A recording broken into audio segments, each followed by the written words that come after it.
Good morning, good afternoon, or good evening, wherever you are. This is Piper here, and I decided to do a little video on an upcoming build I'm actually planning.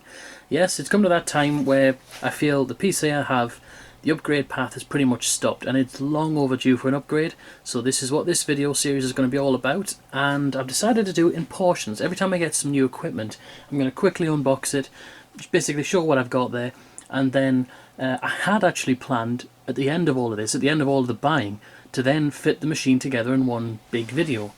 But then my dad actually came up with a genius idea. How about I just build it along the way?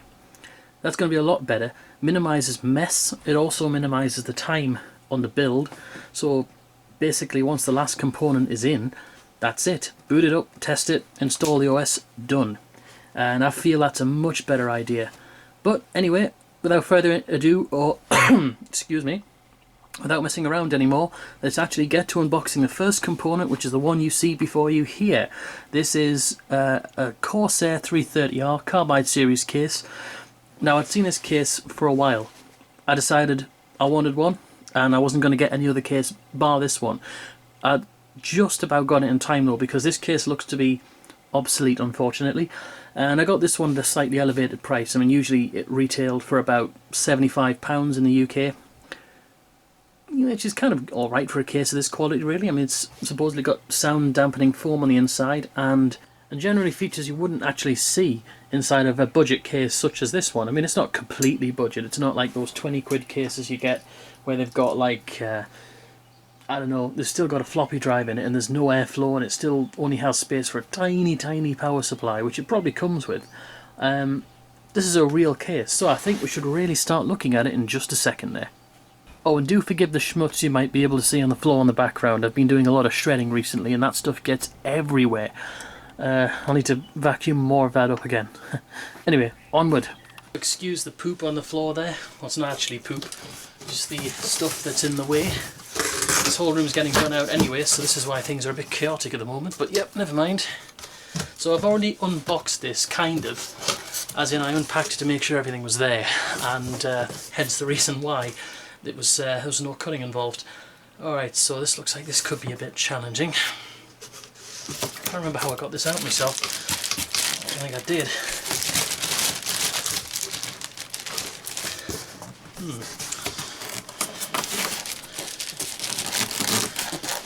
Okay, do you know what?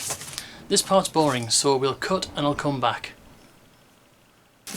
Well, whew, after a little bit of struggling, turn that down slightly, and a little bit of swearing, we have the PC case inside of the polystyrene. Whew. Right, let's just lift this out.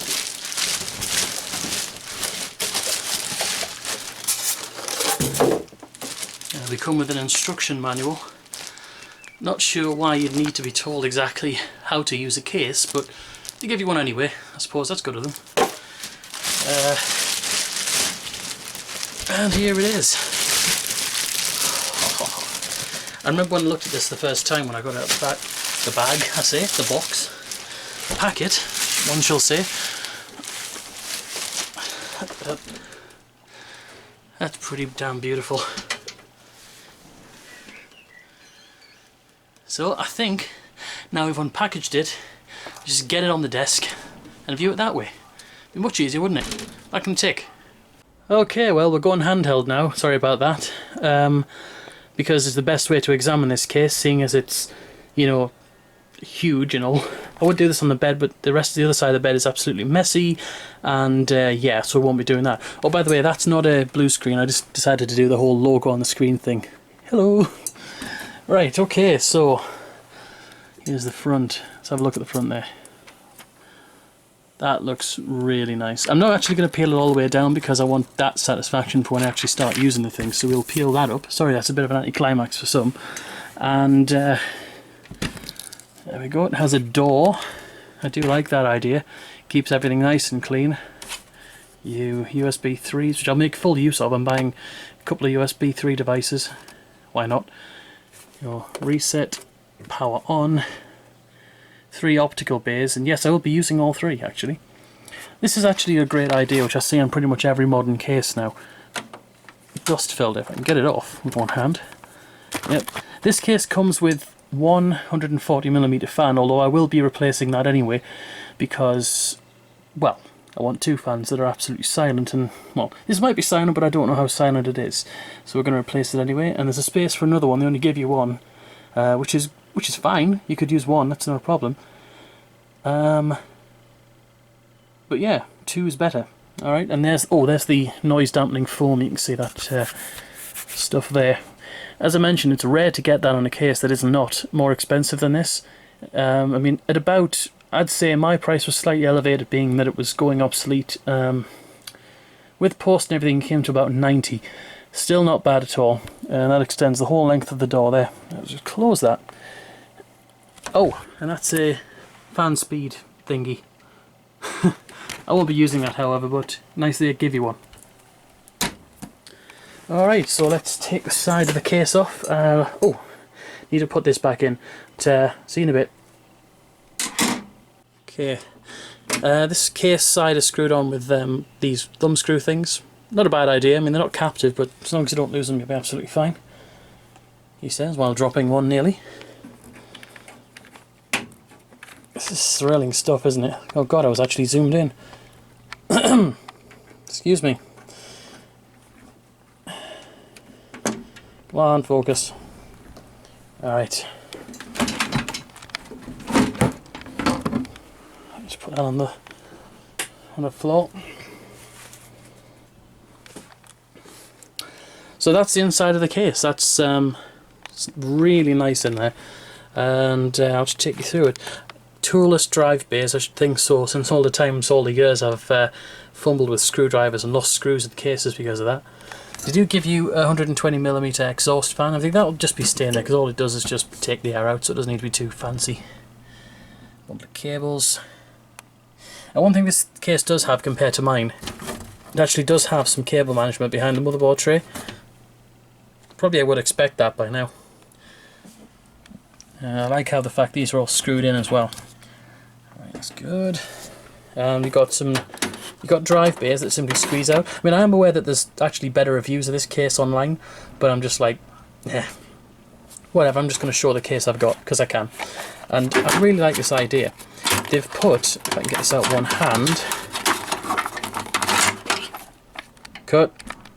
Yes, as I was saying, they've put all of the necessary case mounts and even cable ties. I love that.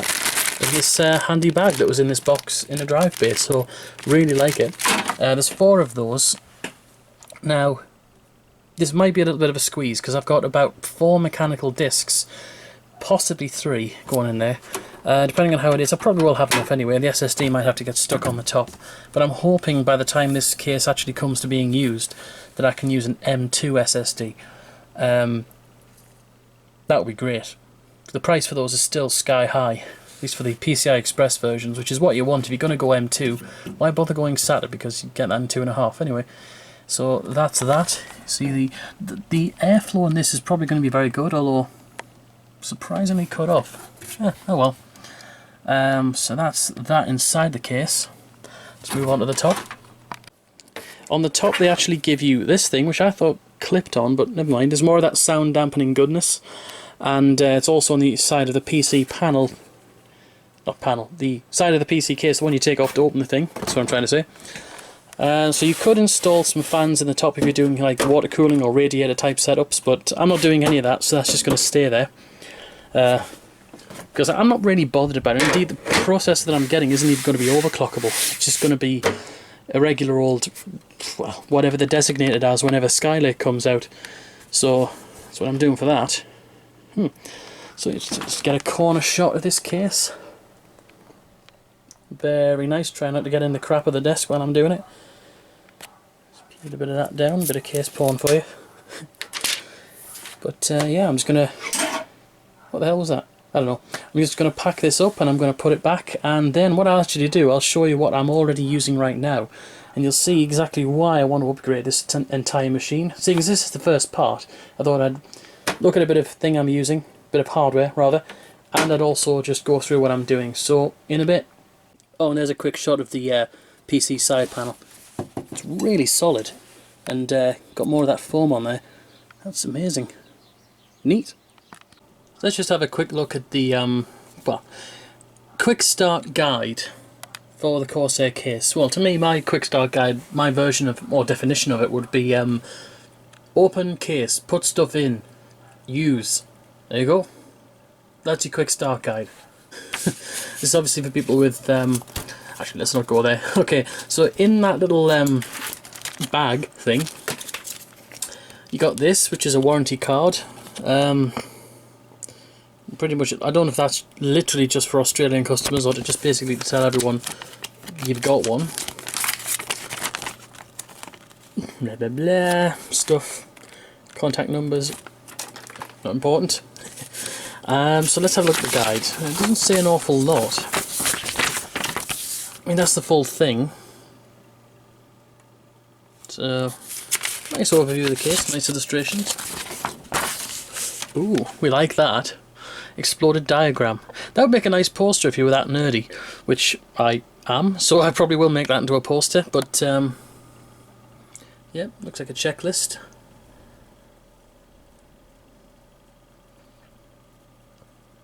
Pretty good. Oh, I just noticed this thing here. Total of 7 fans. I like that. So, sign on the back. Checklist to that little box we found. Pretty sure I had all that stuff. Wonderful. So, may as well go over what I've got at the moment. We'll start with a desk on the top for now. Currently what I'm using to view things on is my very nice AOC, I forget the model name, just let me have a look, let's just cheat. You can see that. That one. Yeah, that's the monitor I use currently. Replaced a monitor that was also from AOC that popped, but it was pretty old. This one's IPS, 21.5 inch Full HD, kind of what I like. Very nice. And ah yes, this, my friends, is this is the best. Well, it's not the best, not right now anyway. Yeah, I like Microsoft mice. I mean, usually they're typically very solid and reliable, but this one is, I've used it so much, it's pretty much dead. It's been in the sun, it's done all kinds of stuff, the scroll wheel's becoming mushy now, and the right click hardly works, you've got to literally sort of bang it to make it work. Well, I've probably ruined it even further now. But yeah, pretty much I love Microsoft mice, sorry.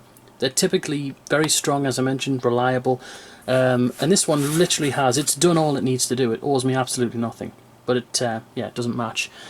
Coming down to the keyboard, and yeah, this matches neither as well. This is the first keyboard I got with the rebuild of this machine, which first happened in 2008. Doesn't match anything, and as you can see, it's been significantly worn away. Hello, phone. Okay. Media keys. Yeah, it's pretty old. Nothing matches on this machine. Scanner. Tin of pop. But yeah, so let's have a look at the base station. So amongst the boxes and the old uni work and other things like that, we have the PC, which quite frankly is kind of looking sorry for itself now. Yeah, so we'll start at the top. This is an old IDE optical drive. There's a story behind why I'm using IDE, not otherwise. This is actually a more recent addition. I decided to sort of upgrade the machine a little bit, even though it's probably going to be replaced very soon. It's just more convenient to do backup stuff in, rather than you know faff around with external sort of hard drive boxes. Why not just put it so that it's like in the machine whenever you need it. It's my 500 gig backup drive there. It's in there, but it's not actually switched on currently because it doesn't need to be. This whole thing is built into a gigabyte Seto case, which back in the day would be alright, but these days it's got absolutely no airflow, and the airflow it does have is basically right at the front. Now, I swore I actually vacuumed this about a week ago, and now it's full of poop again. Oh, I just made it worse. Got a card reader. Yeah, nothing much to say about that. It's USB card reader, that's it. So probably I should give you a look at what's inside this thing, and then you'll see exactly why the upgrade is kind of as urgent as it is. So one moment. Now we've got the same deal here with the other cases we have thumb screws, and these ones are silver. But yeah, this is the outside of the case. Dented to hell. You should see the other side of it. I'll probably reveal that by the time the big build comes around. But these used to be vents that were blocked off to increase airflow to the parts that actually needed it. Although it looks pretty gick. So we'll just attempt to pull that off. Oh, break the camera. I've tried to arrange this as best I can. But let's start off with the drives first. In here I have 3 mechanicals. These bottom 2 are actually terabytes. They're in some kind of software RAID. We tried to put them in kind of hardware RAID, but this motherboard just wasn't having it. I'll get onto that a bit later. This other one here was the OS drive, this top one, but now it functions as a cache drive because of this thing. You can't see it, and there's no way to actually get in there, but believe me, this these are side parts for an SSD. I've got an 840 Evo in there, which, yeah, okay, on a motherboard which is effectively 7 years old, doesn't really do an awful lot, but it still peps up the system plenty, and it's pretty good.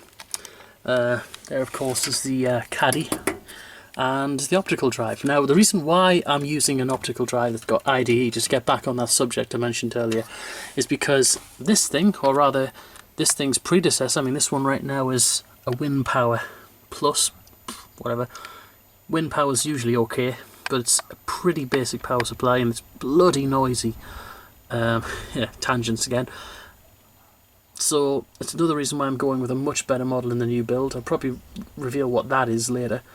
But effectively, the predecessor to this popped, took itself out after only a year. I'll never buy, I mean, they say this all the time, but I'll never buy a power supply which isn't a main brand anymore. You cannot skimp on it. Killed itself, killed the SATA optical drive, which was the main one, and killed the CPU. I used to have a 7600 in there, and it killed it. It was a Core 2 Duo, however, but still, it's mine. And I wasn't best pleased, so hence why the remaining drive was IDE. Couldn't be bothered to buy a new one, that's why that's in there. Moving on to the very obvious elephant in the room, or I don't know, what would you call that? Spider? Certainly looks like one. This is the extent of the cable management. Look at that. Another reason for getting the case I've gotten is because it's got cable management, and you won't see this. This will all be clean. And bloody hell, that's a disgrace. Anyway, cable management is poop in this case, as is airflow. I mean, you can stick your hand anywhere in the case, and other than maybe next to the CPU, you don't feel any airflow. Even it's got 120mm intake. That's it. Not enough, really. Okay, yeah, so we've covered the power supply, covered the drive situation. Currently I'm using a Cooler Master TX3. If anyone knows the Hyper 212 Evo, this is like its little brother kind of thing. Still pretty good. Still does the chip fine, which I'll get onto in a little bit. You don't really find much on this on YouTube. People mention the Hyper 212 a lot. TX3 only seems to be reviewed by Europeans. I think it's one of those Europe exclusives that, I don't know, people get. 90mm fan, I think. Does fine, very quiet, lovely. No thanks to that thing, which is bloody loud. Anyway, the next item is this, which is probably the best bit of the whole system, and to be honest, even despite its age, is a really good graphics card still. One thing it doesn't do is it doesn't support streaming. I have an Nvidia Shield, won't do that. But, you know, it might actually make its way into the new build, to be honest, thinking about it, because it's a lot to buy a graphics card, and this one still functions very well. Plus, I don't have any AAA games, really, to play on it. So this is just fine for the time being. Okay, that's the graphics card. We have, if you can see it in there, filled up to the gills, 8GB of memory. This is DDR2, because of the edge of the board. Not really much to say about that. It's not that flashy because I just don't really believe in sort of like stupid heat sinks all over your memory taking up the space. But it probably does need some if I'm in the new build. If I'm going to overclock even a tiny bit on the memory, if not the CPU, it will need heat sinks. But whatever. And the motherboard itself. Now I can't show you the chip, but I might as well just tell you what it is. The motherboard is a P5QLE from Asus, rock solid, never failed on me. It's the only, well, I think it's the, along with the case, if you can class that as a component, maybe. It's the only original bit in the PC from 2008. I've got an old sort of Windows Experience Index after I got Windows 7 on this, because originally it all started out with Windows XP back in 2009. Hadn't been upgraded up to that point. The only thing that was changed was the OS. Very different from now, but anyway. And it's all running on a Q9400. There's pretty much no upgrade path after this. It won't take any more chips, and you could get a few higher chips. You could put an OEM 9700 in there, but you only got them with Dell XPSs. You're lucky if you can get your hands on one of those. But it served me well, but it's just, you feel the lag, you feel the slowness, and it seems to sort of run out of steam earlier on than you'd expect. Video editing is it's not pulling teeth or painful, but to be honest, it's not that quick, and it can fall over sometimes. So yeah, that's why we're doing a rebuild on this jobby, and well, there's nothing much more to say about this. That's my system. Yay! So let's put this side back on and clear all this mess up, because I'm kind of running out of space in my room a bit. Well, this is going to be the start of something new, and so if you wanted to follow along, then please do. If you want more, subscribe. I believe it's down there right now. Could be over there. It might be, I don't know where they put it these days. Probably by the time you watch this, they'll change it again. Anyway, yeah, so this is more of a kind of like a build log, build diary / thing, whatever. So if you like that kind of thing, great. If you don't, I'm sure there's a lot more sort of very regimented reviews that you can find online of this kind of stuff. So, yeah, watch those. But if you like this, watch this. I'm sure I've said that. And hopefully it'll be good. So, I shall bid thee good day.